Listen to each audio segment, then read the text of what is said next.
A paz do Senhor, falando EBD, de volta nesta feita com as lições bíblicas CPAD, Sala dos Jovens. Vamos fazer a leitura do tema do trimestre, exortação, arrependimento e esperança, o ministério profético de Jeremias. Hoje nós vamos tratar da lição de número 3, que será ministrada nas igrejas no dia 19 de outubro de 2025, está sob o tema O Sermão do Templo. O texto principal se encontra no livro de Jeremias, capítulo 7, versículo de número 2, e nos diz desta maneira: Põe-te à porta da casa do Senhor e proclama ali esta palavra e dize: Ouvi a palavra do Senhor, todos de Judá, vós os que entrais por estas portas, para adorardes ao Senhor. O resumo da lição nos ensina que a justiça divina é reafirmada na exortação feita, tanto ao povo de Judá, quanto à liderança política e religiosa. Vamos para os objetivos da lição. O primeiro é compreender a importância da profecia de Jeremias na porta do templo. O segundo, explicar o que é uma vida espiritual bíblica. O terceiro, destacar as causas e as consequências de uma vida espiritual vazia. Antes da introdução da lição, vamos para a nossa divisão, né? Aquilo que nós destacamos para a nossa análise concernente à lição. E nós começamos pelo tema, né? Quer dizer, o sermão do templo, quase que eu ia dizendo do sermão do monte, e usando o texto principal. Põe-te à porta da casa do Senhor. Tá bem? A nossa segunda parte está no resumo da lição. No resumo da lição. A justiça divina é reafirmada na exortação feita tanto, né? Então aqui faltou o político, que são os objetivos da exortação, E a terceira, nós temos aí o segundo e o terceiro objetivo para a análise da nossa lição. Amém? Quando nós olhamos para o versículo, eu destaquei a questão de colocar-se à porta da casa do Senhor e proclamar o que o Senhor diz ao profeta. Então, o destaque está em colocar-se à porta, não é meramente estar em um batente, em uma passagem, tem um significado espiritual, tem um significado exortativo para o povo, tem um significado, tem um ensinamento dentro desta atitude de se pôr à porta. Quando olhamos para a palavra do Senhor, várias vezes nós vemos os homens sendo convocados a se colocarem, a se porem em uma determinada posição. Aqui nós temos põe-te à porta. E em outra parte nós vamos ver o Senhor dizendo que procurou um homem que estivesse à brecha, tapando aquela brecha do muro por causa do povo, mas não encontrou ninguém. Quando nós olhamos para a palavra do Senhor e vemos uma convocação de Deus para que nós nos posicionemos de uma determinada forma, nós temos que entender que o Senhor estará sempre ensinando a nós e também a aqueles que estão olhando para nós. É por isso que nós precisamos nos atentar à obediência, ainda que, e aparentemente, o que está diante de nós não faça sentido algum, para Deus faz todo o sentido. E por isso ele nos ordena a esta determinada coisa. E assim nós precisamos, entendendo ou não, fazermos aquilo que nos é ordenado. E ao profeta Jeremias, nós vemos o Senhor convocando o profeta a se colocar numa porta, a se colocar numa passagem, em uma posição, tá bem? No caso, a porta da casa do Senhor. E também proclamar, quer dizer anunciar, quer dizer chamar a atenção, exortar o povo a uma determinada, ou por causa de uma determinada situação, ou simplesmente chamando a atenção do povo para que o povo ouça a sua palavra e entenda que está ou não dentro do conforme da vontade de Deus. Quando olhamos, então, põe-te à porta, mas nós vamos ver mais adiante que há um significado nesta posição, nesta ordem, e que nós precisamos nos atentar a isso. O segundo está no texto principal, veja, no resumo da lição. A partir do momento que ele convoca o profeta a se posicionar, ele quer mostrar o quê? A sua justiça, quer dizer, a justiça divina. E neste ato, nesta atitude, nesta obediência, nisto que o Senhor fala para o profeta fazer, ele está o quê? Reafirmando a justiça divina. Quando falamos de justiça, nós estamos falando de algo que acontece independente daquele que vai receber a justiça. Tá? Não, independe tanto da vida de quem vai aplicar a justiça e da vida de quem vai receber a justiça. Por isso ela é chamada de justiça, porque ela não vê, não ouve, ela não...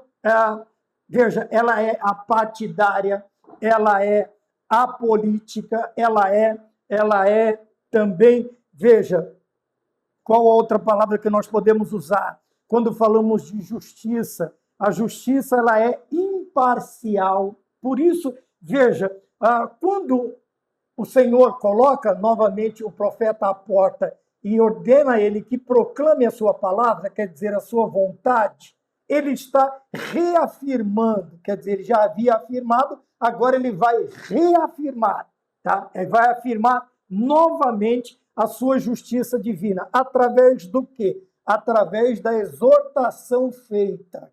Quando nós falamos de exortação, nós estamos falando de algo que chama a atenção, que exorta, tá? Que procura corrigir, que procura chamar a atenção, despertar um determinado sentimento. Aqui, no caso, seria não um sentimento de medo, mas de preocupação, às vezes de medo, às vezes, quer dizer, algo que faça, que aconteça, que provoque um constrangimento a uma mudança de atitude.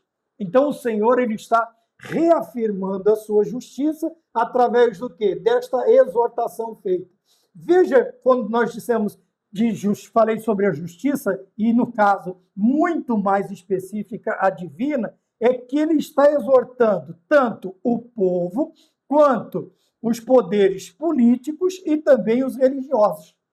Veja que não fica ninguém de fora desta exortação. Se fosse uma justiça humana, ela não seria tão expansiva, tão abrangente, né? Como a palavra que eu usei na questão de nós sermos, de não olhar para quem está sendo feita a justiça. Tá? E quando olhamos da parte humana, nós vemos justamente o contrário. A justiça é feita conforme os nossos desejos. Nós vamos olhar quem estamos julgando. Se não é amigo, se não é um familiar, se não é um parente, se não é um partidário. Quando vamos julgar, nós vamos olhar para a posição da pessoa, para a sua carteira, e isto mostra que a nossa justiça é falha.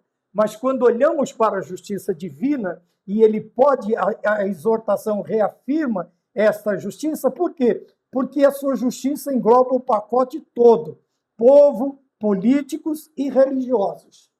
Sabe, o Senhor está chamando a atenção de todos. Tá? Ele é apartidário, ele não olha quem está sendo julgado.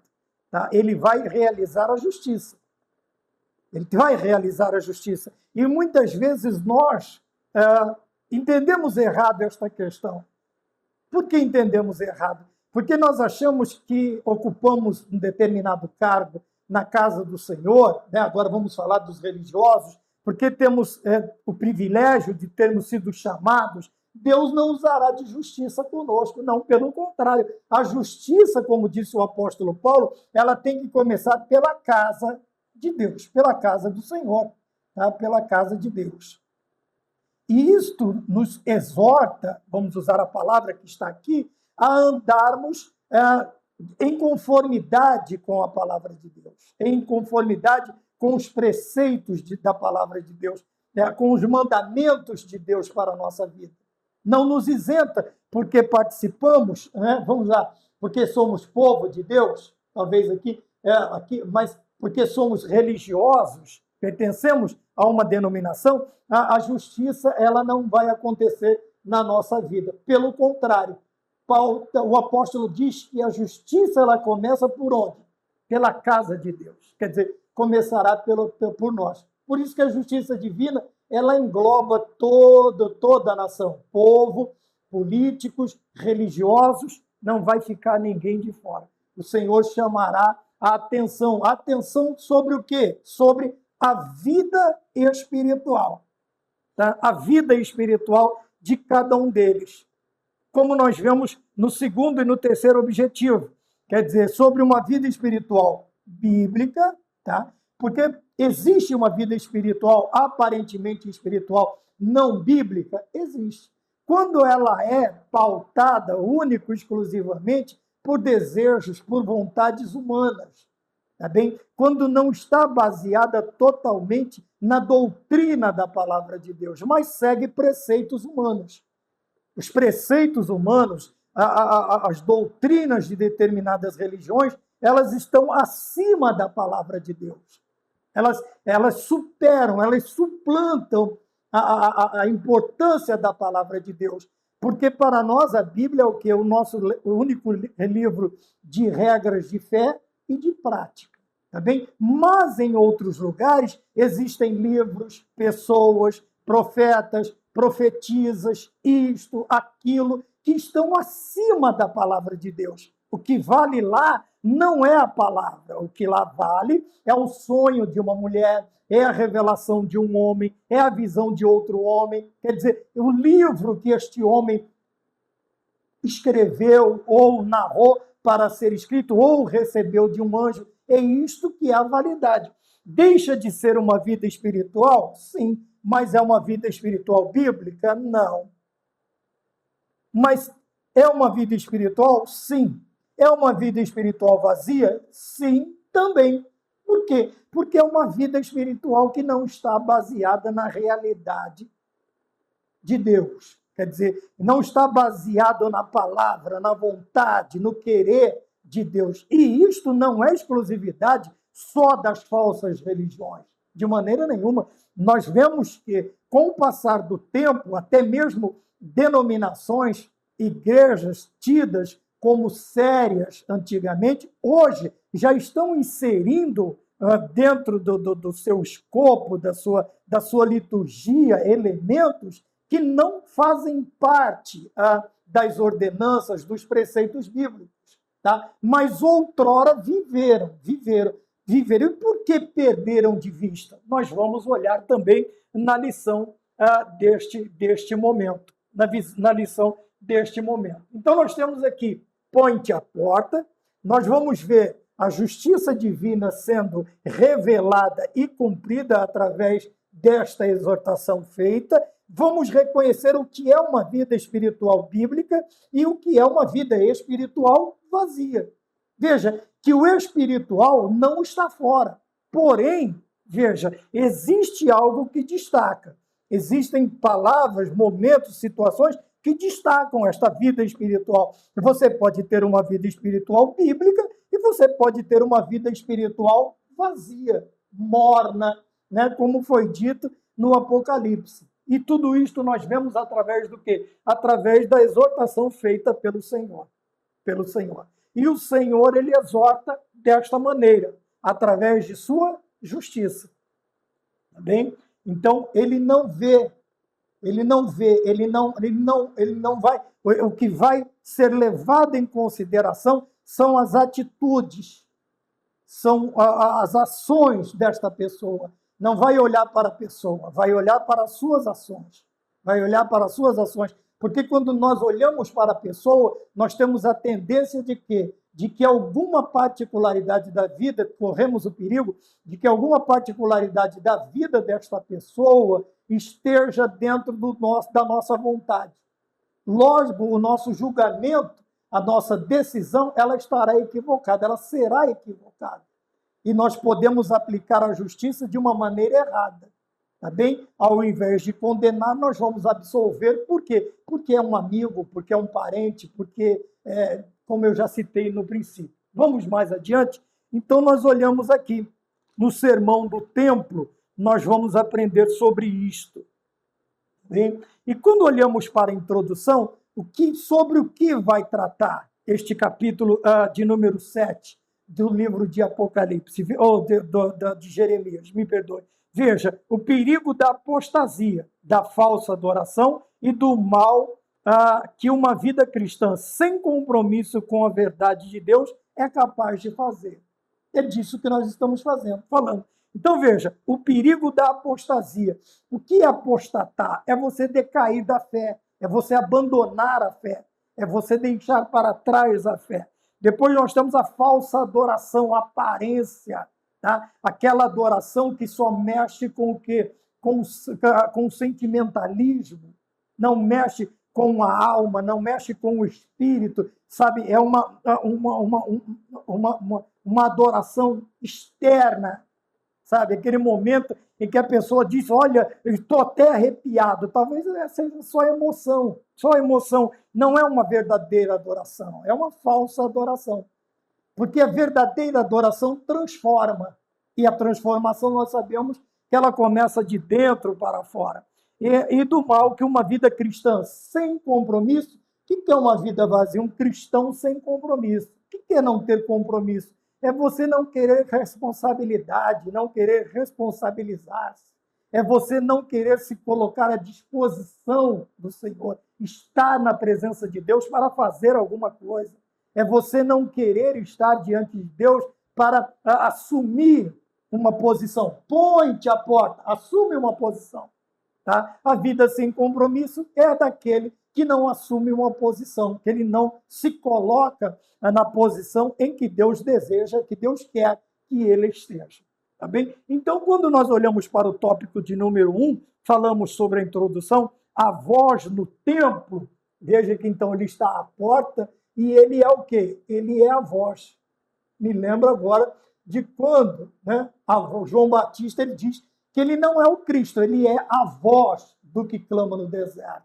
Então, aqui outra observação.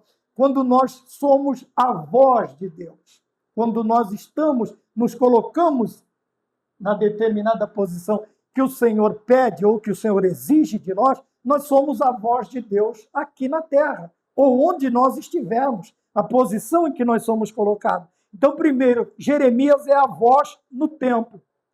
Ponto de número 1. Frequentadores de templo. Faz parte da vida espiritual vazia? Sim. Por quê? Veja, o templo está extremamente concorrido. O que é isto? Templo cheio, templo lotado, bancos todos ocupados, não tem espaço, já tem pessoas em pé, a galeria está lotada e tudo, e o púlpito, e a banda, e o coral, e a orquestra, está tudo dominado, vamos dizer assim.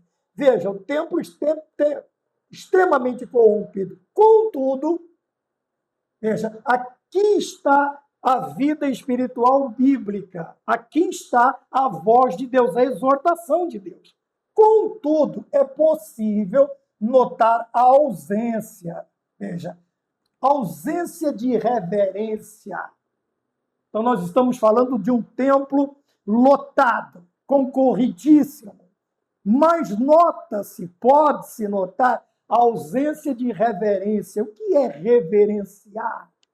É você demonstrar respeito, é você demonstrar que aquele que está ali, que está sendo adorado, é maior do que você, merece todo o respeito, toda a consideração, sabe? É por isso que a Bíblia nos exorta a guardarmos o nosso pé quando entramos na casa do Senhor. E quantas vezes não é isto que vemos? Não há sossego, parece que tem espinhos nos bancos, parece que a água do refrigerador é melhor do que a água da vida que está jorrando aleluia, daquele púlpito, parece que os lanches, as conversas do lado de fora é melhor que o pão da vida. Falar com o irmão ou com um determinado grupo ou com os diáconos lá fora é melhor do que falar com Deus. Isto é falta de reverência.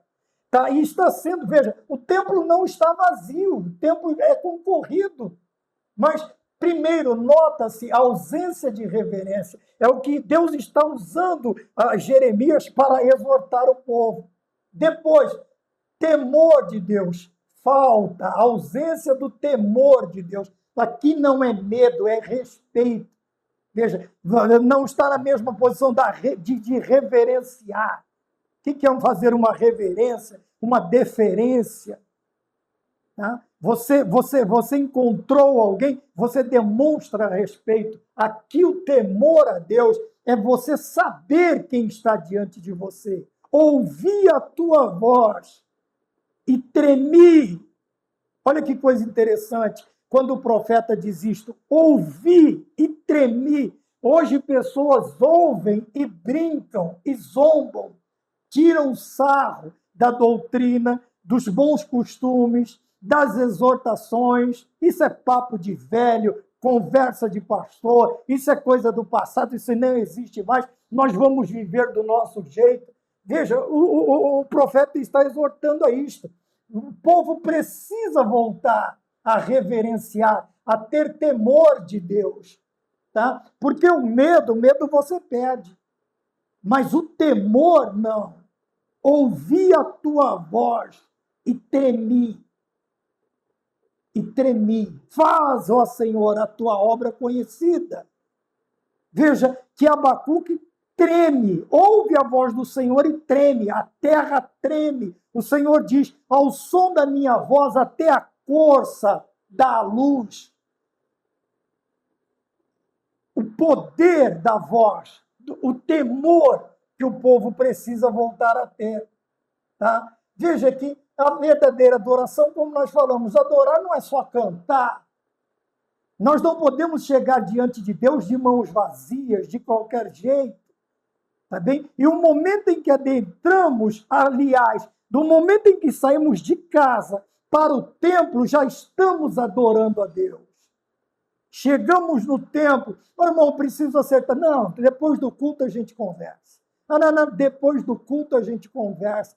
Você ficou sabendo da última? Depois do culto a gente conversa. E talvez a gente nem vai conversar porque não é um assunto relevante, porque ao terminar o culto eu continuo adorando a Deus ao voltar para casa. Quando eu entro dentro de casa, eu continuo adorando a Deus. Por isso ela é chamada de verdadeira, porque ela não cessa adorar a Deus.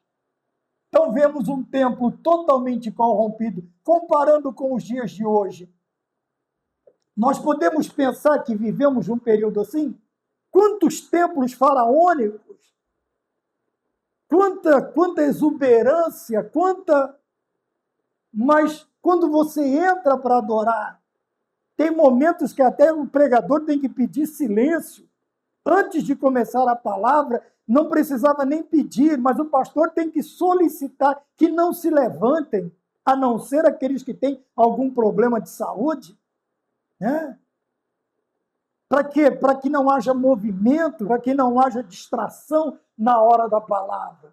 Quer dizer, é reverência. Porque, veja, apesar de nós estarmos vendo um homem ali falando, mas é a palavra, ele está falando a palavra de Deus, ele está exortando, ele está pregando a justiça divina, ele está à porta, ele está posicionado ali para transmitir a vontade de Deus. E nós precisamos tomar cuidado. Tá bem? Por quê? Veja, são para nós não nos tornarmos o quê? Meros frequentadores. Meros frequentadores de culto. Qual é o contrário do frequentador de culto? É o cultuador. Quer dizer, nós entramos na igreja com a ideia de prestar um culto. Eu não estou assistindo, eu não sou um espectador, eu sou um adorador. Então eu vou cultuar a Deus com aquilo que eu tenho. Vou cultuar a Deus com os meus lábios, com os meus olhos, com as minhas mãos. Eu vou cultuar a Deus com o meu coração. Eu vou prestar um culto completo. Por quê? No ponto de número 1, 2, está escrito assim, o perigo da falsa adoração. Veja, aqui o destaque é para a verdadeira. O ponto de número 1, 2 é o destaque para a falsa adoração. Por quê? Porque às vezes nós achamos que estamos prestando um culto, tá? Estamos prestando culto, mas nós estamos aqui apenas frequentando o templo. Por quê? Ao invés de adoradores, nós somos legalistas. O cumprimento de liturgias, sabe? Existem líderes que ele não permite que o culto transcorra da vontade de Deus. É bom ter ordem, ter decência, é lógico. A Bíblia nos exorta para isto. Mas nós precisamos entender que nós estamos ali prestando culto, mas o dono do culto é quem está dirigindo ele, que é o Espírito Santo de Deus, e nós devemos, sabe, não ser aquela máquina litúrgica que vai fazendo medo. E se Deus mandar começar o culto com a mensagem, com a pregação? Não, isso não é costume nosso, isso não é aqui, é a denominação fulana de tal. Mas e se Deus quiser? Se Deus quiser começar o culto, que em vez de cantar os hinos da harpa, se bem que já quase nem se canta mais também, cantando os hinos da harpa, ele colocar a orquestra para tocar. Ele quer que faça assim, é Deus, o culto é para ele, não é para o pastor, não é para o povo, não é para os políticos, não é para religiosos, o culto é para Deus. Então nós temos que entender que o culto não é feito para nós. Então o cumprimento de liturgias não é suficiente para agradar a Deus. Quando assim nós fazemos, nós nos tornamos o quê? Está na lição. A hipocrisia na adoração existe. Por isso que o A aqui está sem H. Se esse existe e não existisse, aqui deveria existir um H de haver hipocrisia da adoração. Mas ele já diz, a hipocrisia na adoração existe. Então, eu não preciso usar o A de haver, o H, né, de haver, porque já está aqui. Haver, existir, é haver. A, de existência. Então, veja, templo lotado, falta de referência, falta de temor a Deus, falta da verdadeira adoração e de quê? Meros cumpridores de liturgias. É o que eu acabei de dizer. Tudo tem que ser do jeito que o homem quer.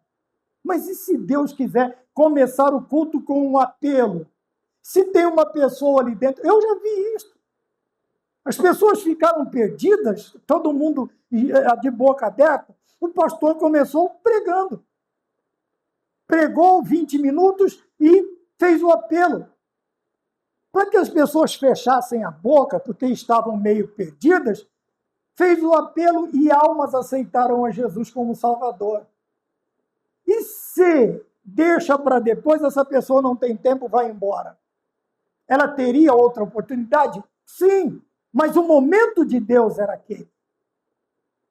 E eu notei, como eu estava no lugar, eu notei que as pessoas ficaram perdidas. Depois, quando volta para aquilo que as pessoas achavam que deveria ser daquele jeito, as pessoas agora estão perdidas.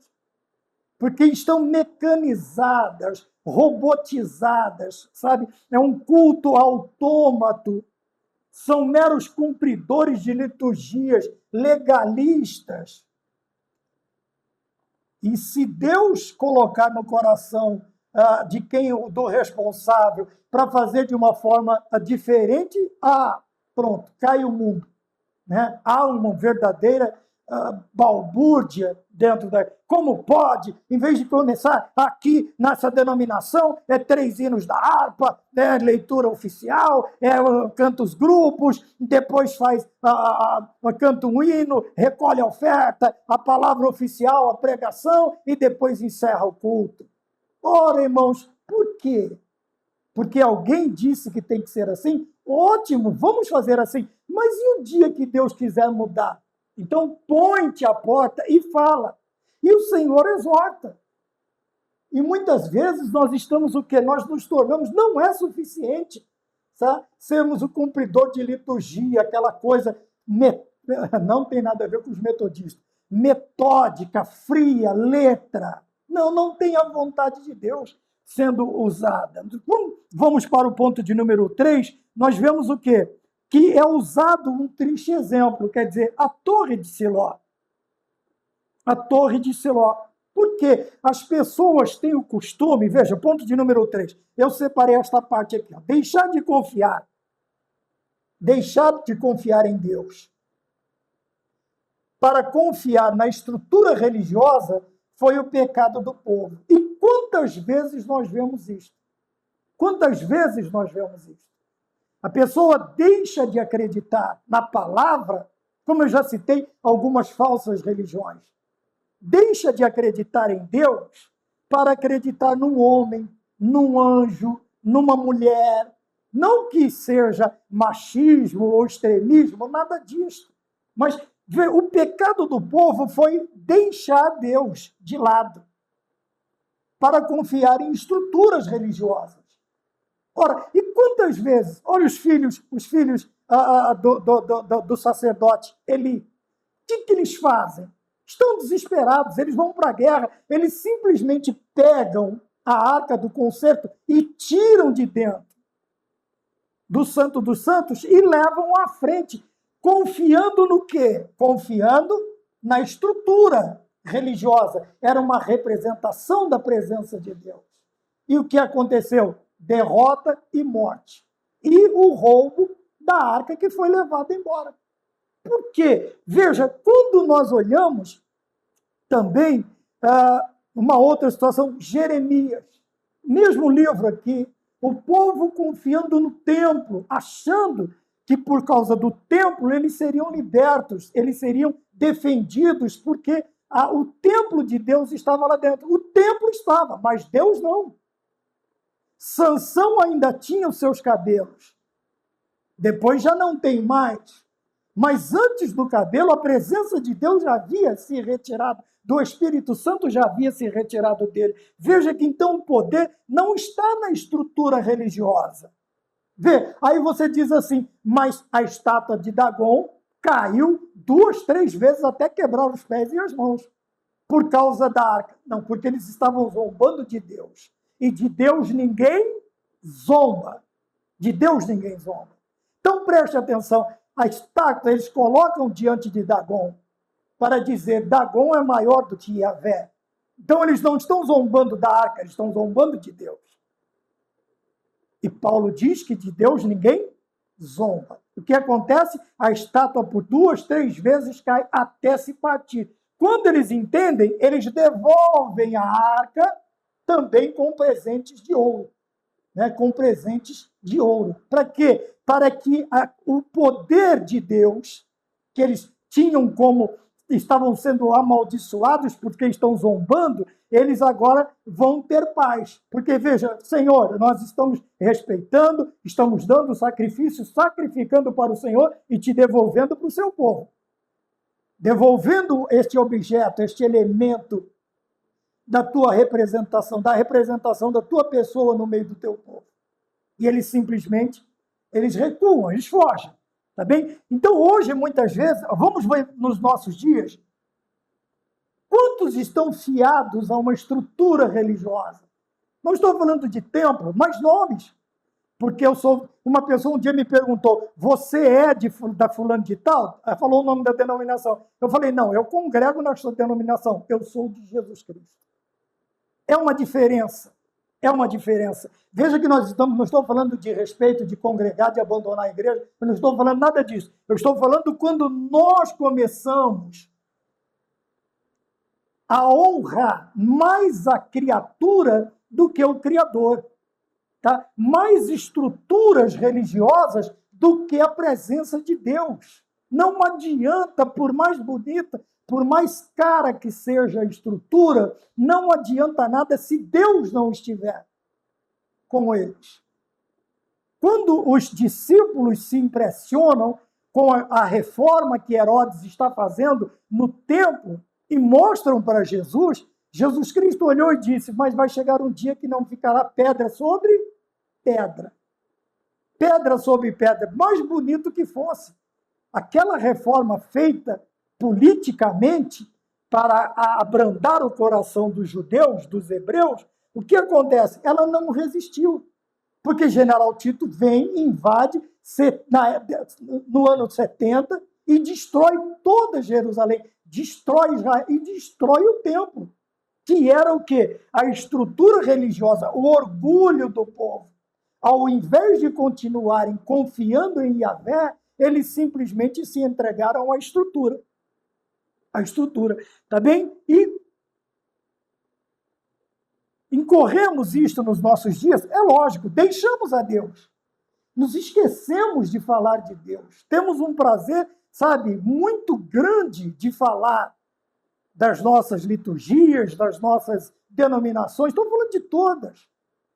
Sabe, existem obreiros que ele conhece muito mais a estrutura religiosa dele do que a estrutura bíblica.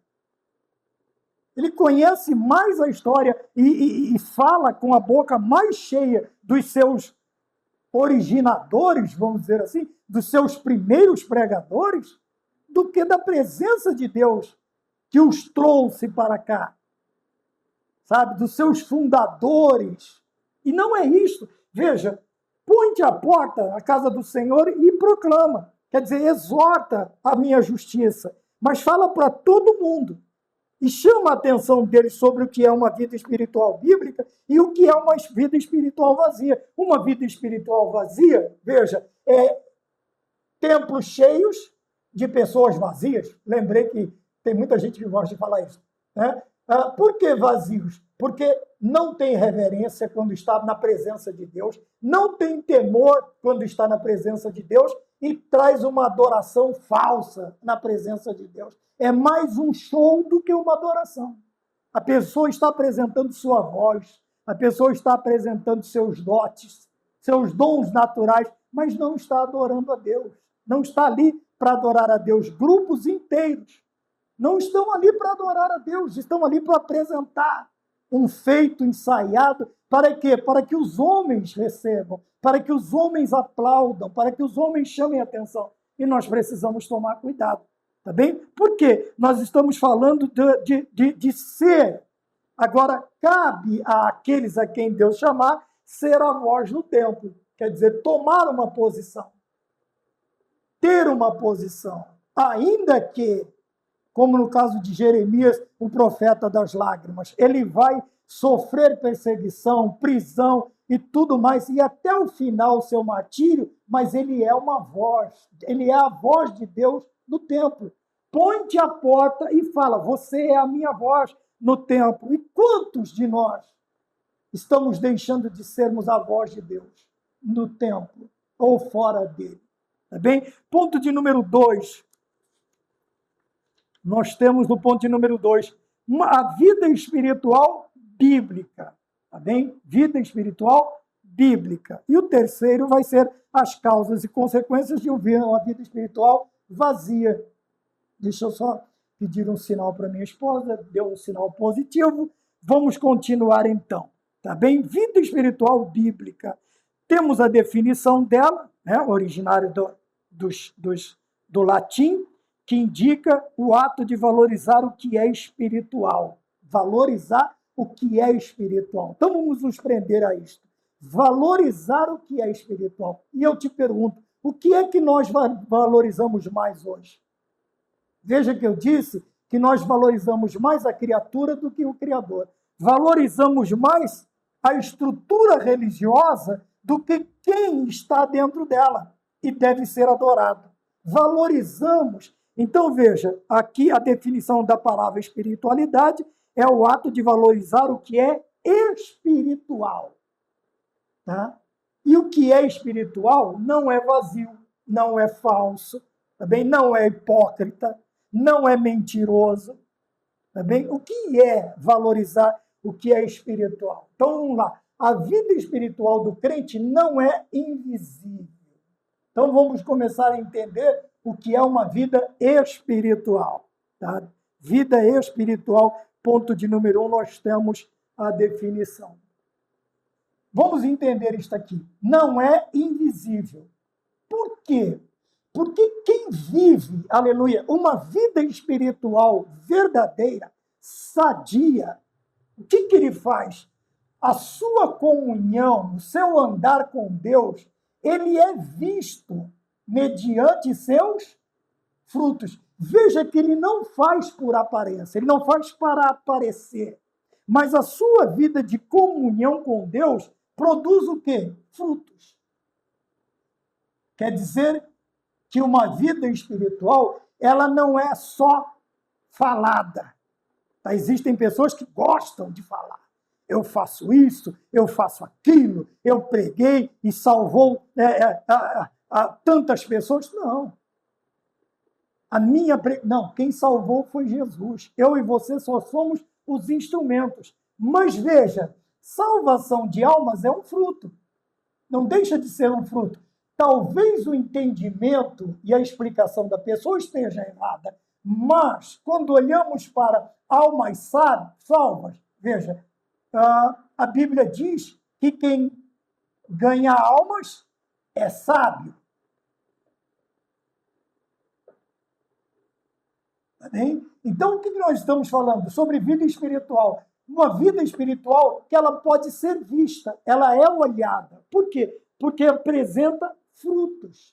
Tá? Aqui nós usamos a questão de frutos da pessoa dar o testemunho da sua vida e outros aceitam a Jesus. Mas são vários aliás, na realidade, sim, são vários os frutos. Porque eu não estou falando do fruto do Espírito Santo.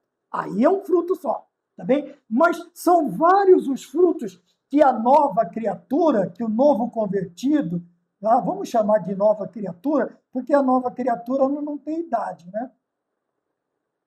Nova criatura, nós podemos usar aí o crente de todas as idades. Então, a sua comunhão com Deus, ela é vista. Ele não precisa falar que ele é crente, ele não precisa andar, vamos dizer assim, escrito no boné, na camisa, nisto, naquilo, mas andam com tanta propaganda. É a mesma coisa quando Jesus olhou para aquela árvore, ele só viu folhas, ele não viu frutos. Mas ele precisava de folha, de sombra? Não, ele precisava de frutos. Ele disse, então, a partir de agora, ninguém mais coma dos teus frutos. Na volta, ela está seca. Ah, Deus amaldiçoou. Não, estava ensinando. Bem, que vidas infrutíferas vão secar, não servem para nada, a não ser para ser queimada, como diz as Sagradas Escrituras. Mas a nova criatura, o que ela faz? A nova criatura ela é conhecida não pela propaganda que ela faz de si mesma, mas por causa dos seus frutos. A sua mudança de atitude, a sua mudança de posicionamento, as suas palavras diferentes, o ser nova criatura vai produzir frutos dignos. Tá? E até frutos dignos que vão mostrar o quê? O arrependimento, que fez com que ele se transformasse numa nova, ou fosse transformado numa nova criatura. Então, se você ver muita propaganda, muita folha, e não ver frutos, esta vida não é uma vida espiritual bíblica, é vazia. Em contrapartida, uma vez eu vi uma pereira, um pé de pera. Eu achei até uma árvore não bonita, porque ela não dá folhas, não tem folhas. Pelo menos aquela que eu vi quando eu era menino, não dá. Ela tinha bastante frutos, mas não tinha folhas. E eu disse, mas é uma árvorezinha feia. Mas veja agora, algumas dezenas de anos depois, eu pensando nisso. Mas o que eu queria? Sombra ou comida? Eu queria comida. Então, independe, veja, do que ela aparenta ser. Quando os frutos são visíveis, são vistos, quer dizer, ela é uma vida bíblica. É uma vida bíblica. É uma vida espiritual bíblica. Ainda que a sua aparência não agrade, mas ela dá frutos. E, no final, frutos dignos de arrependimento. Então, vamos mais adiante. Primeiro, nós falamos do quê? Da definição do que é uma vida espiritual bíblica. Tá?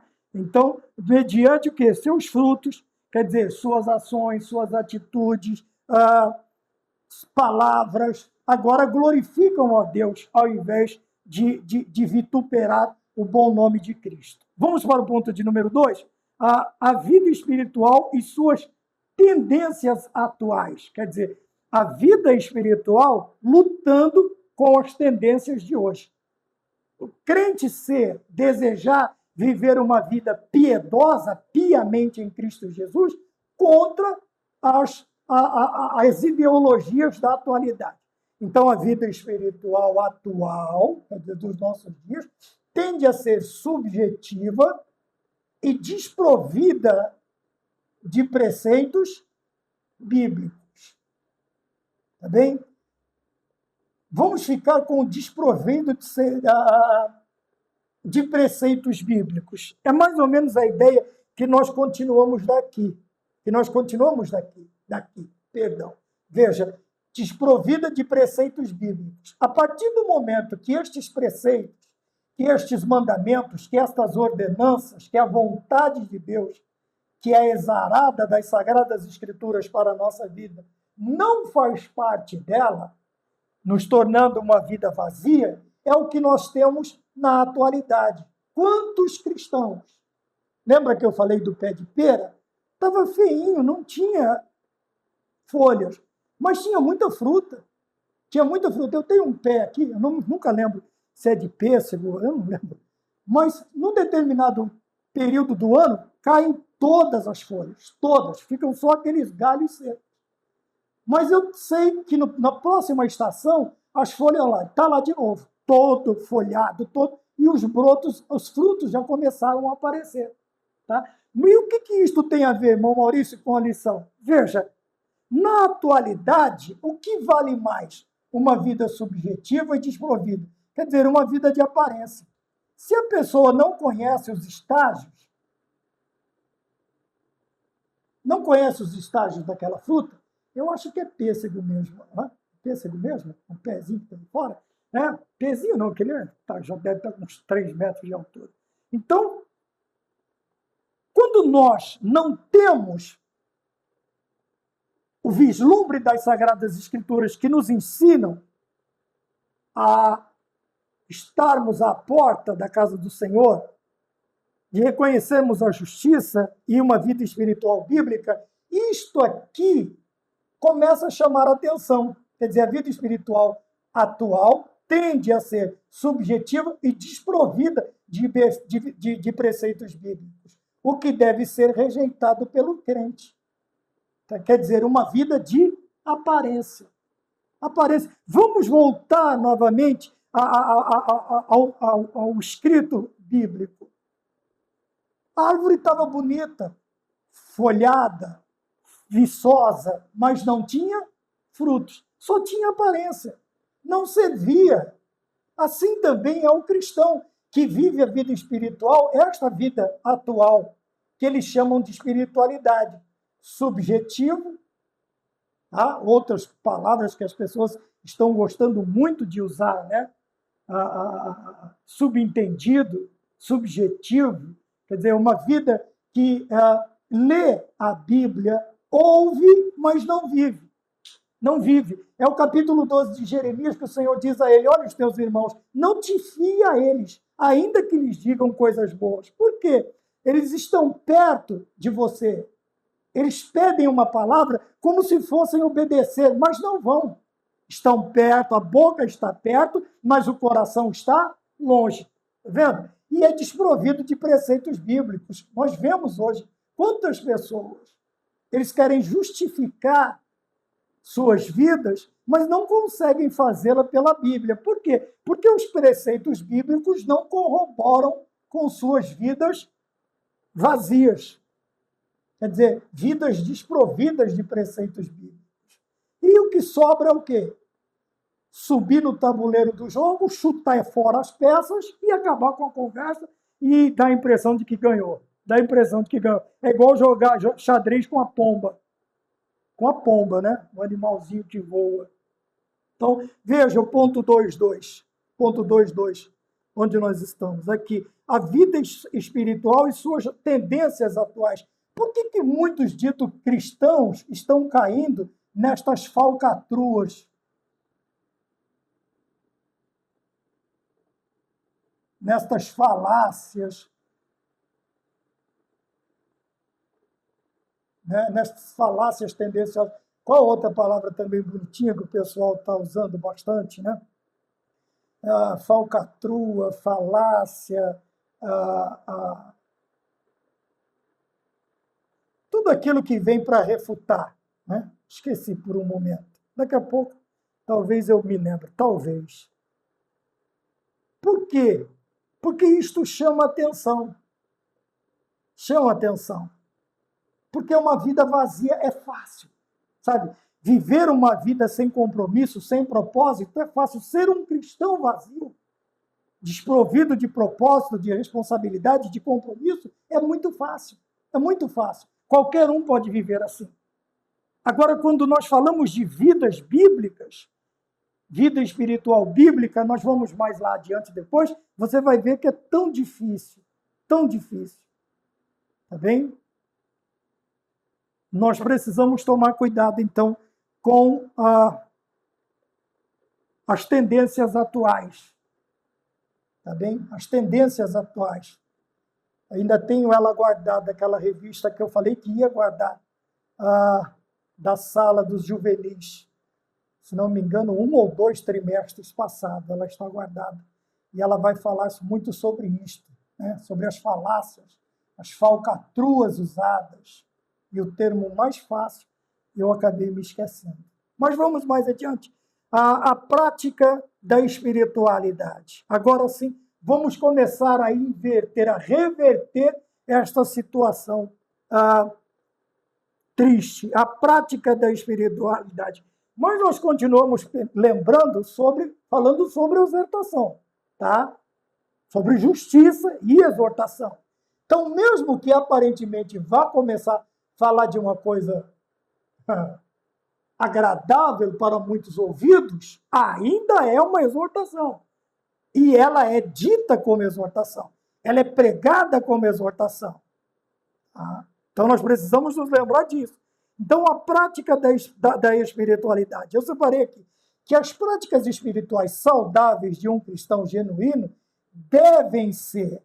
veja. O que são as práticas espirituais saudáveis de um cristão genuíno?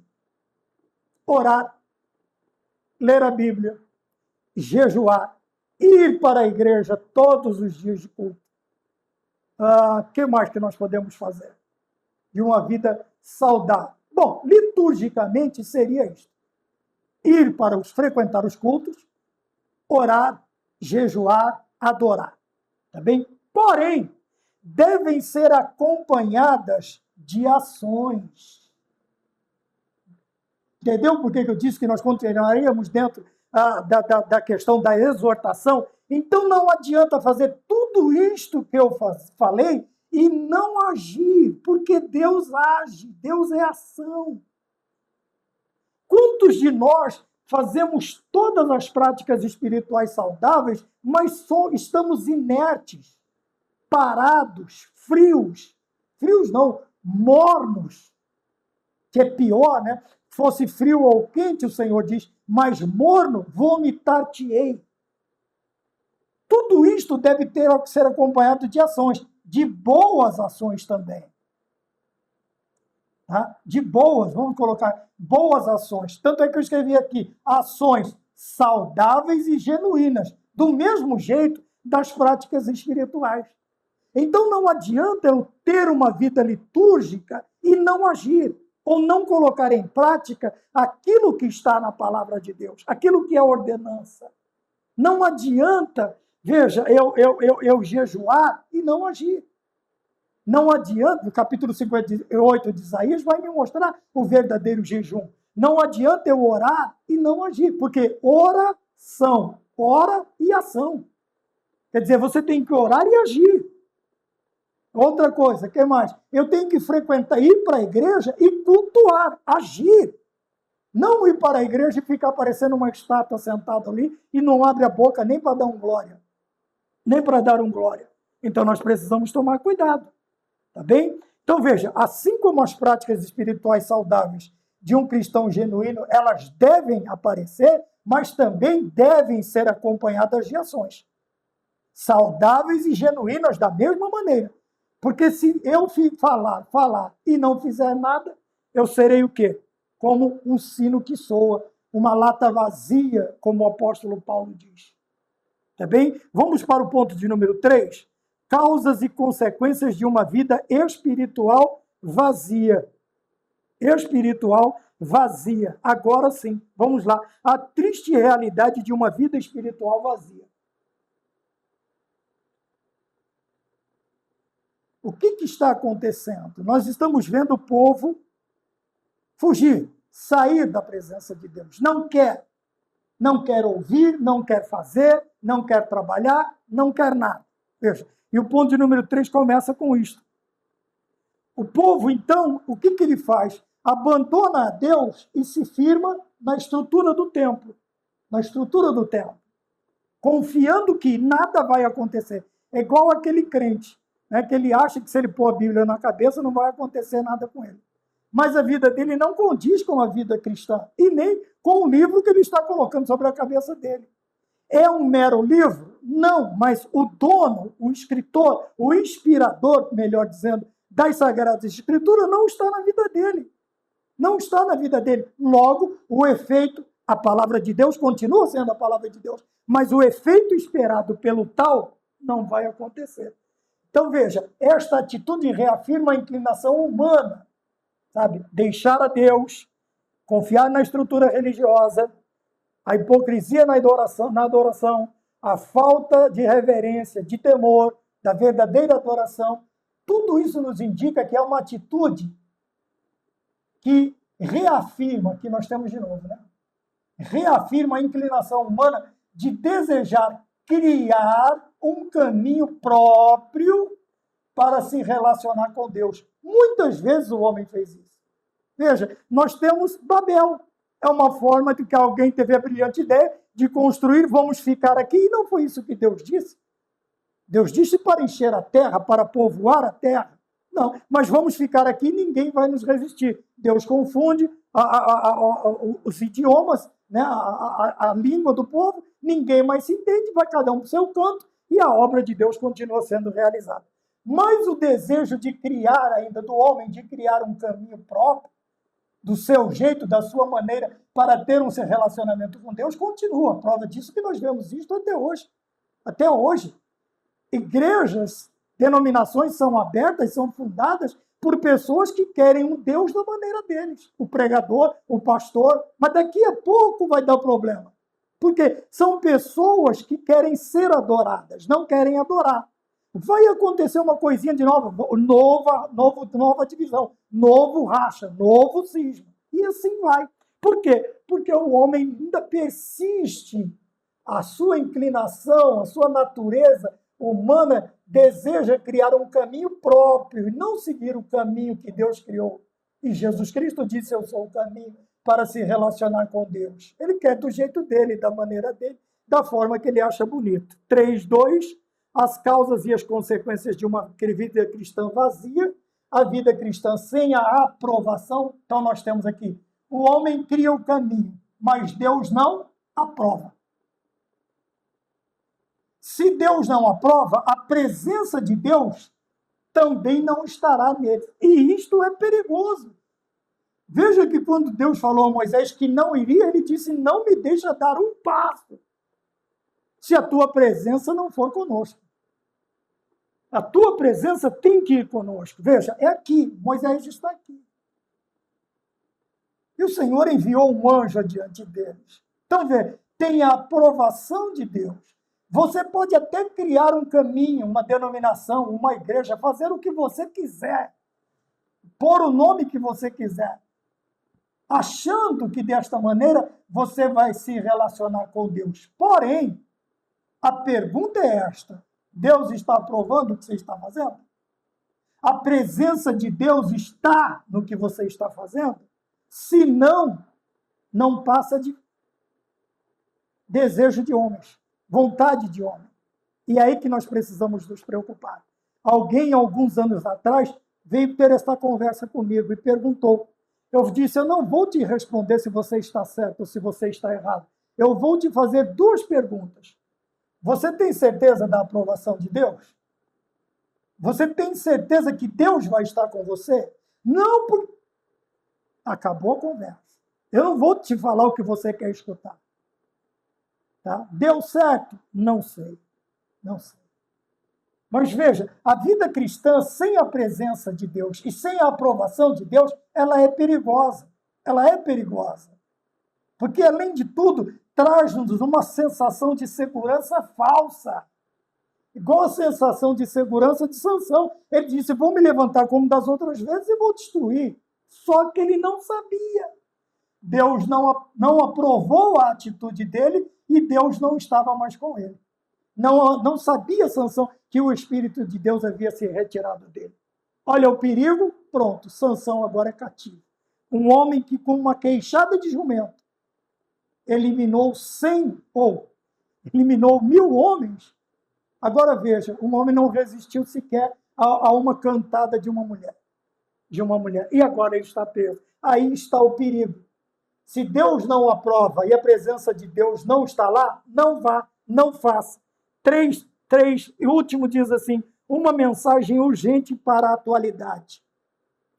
Na porta do templo, quer dizer, aponta o caminho para uma vida cristã saudável. Tá? Então, quer dizer, nós podemos olhar literalmente, podemos olhar também figuradamente. Veja, na porta do templo, aponta o caminho para uma vida cristã saudável, com frequência aos cultos e a comunhão com Deus e com os irmãos, rejeitando qualquer excesso. O excesso que nós estamos falando é isto aqui. Confiar na estrutura, hipocrisia. Tem que haver tudo isso no haver. Por que a vida cristã aqui é saudável? Porque você está frequentando a igreja. Você está fazendo o quê? Cultuando. Você não é assistência. Você é parte vital do culto. Você é oferta. Apresentei os vossos corpos em sacrifício vivo, santo e agradável a Deus, que é o vosso culto racional. Comunhão com Deus. Você está em paz com Deus. Romanos capítulo 5, versículo 1. Você está com os seus irmãos. Você tem paz com eles e você rejeita qualquer excesso. Tá? No caso aqui, o excesso é tudo aquilo que